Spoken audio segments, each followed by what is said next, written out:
Ya, kita jumpa lagi.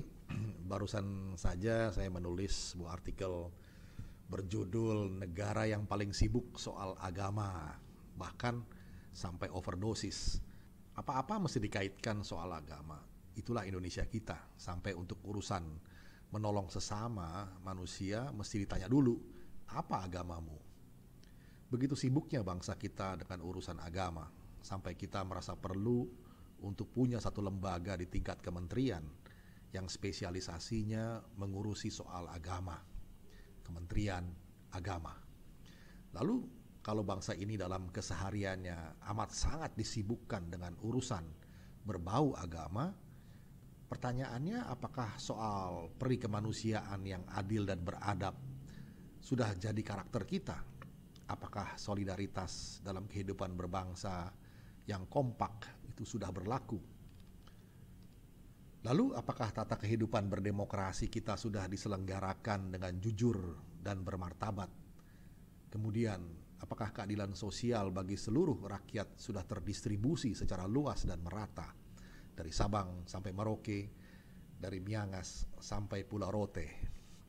Ini adalah pertanyaan otokritik bagi kita semua yang telah mendeklarasikan Pancasila sebagai dasar negara dan sekaligus cita-cita ideal bersama. Memang betul bahwa Indonesia bukanlah negara agama dan tidak boleh menjadi negara agama lantaran realitas kebinekaan adalah fakta sejarah kita.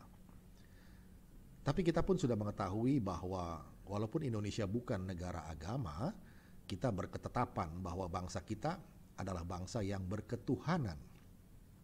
Dengan berketuhanan kita semua sama-sama percaya bahwa kehidupan kita sebagai manusia tidak selesai di liang kubur. Ada pertanggungjawaban, ada konsekuensi di alam baka nanti. Dan konsekuensi seperti apa yang mesti ditanggung amat tergantung pada apa yang telah kita lakukan terhadap sesama manusia semasa menjalani kehidupan bersama. Apakah kita sudah menjalani tata kehidupan bersama sebagai bangsa selama masa hidup dengan etika kebangsaan dalam tatanan moral, kehidupan bersama dengan berbudaya dan beradab.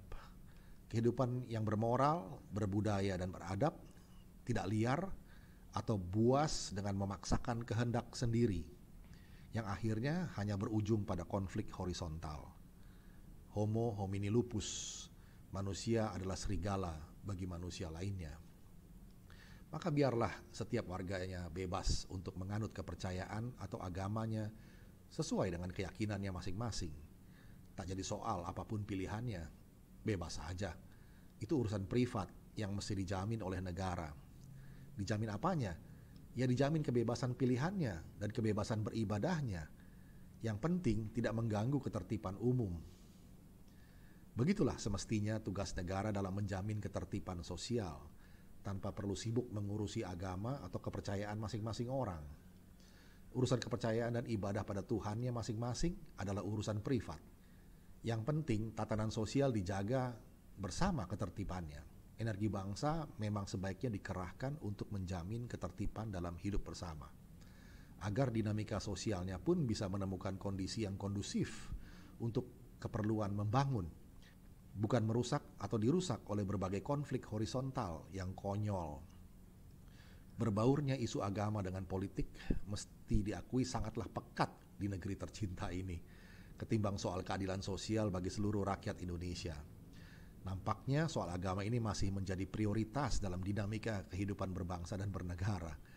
Walau sayangnya agama sebagai isu politik bukannya dipakai untuk mendiseminasi rasa keadilan sosial, kejujuran dalam berdemokrasi, solidaritas rasa kebangsaan, atau perikemanusiaan yang adil dan beradab. Yang kerap terjadi malahan isu agama mencuat ke permukaan lewat para agitatornya untuk menajamkan rasa primordialistik sempit.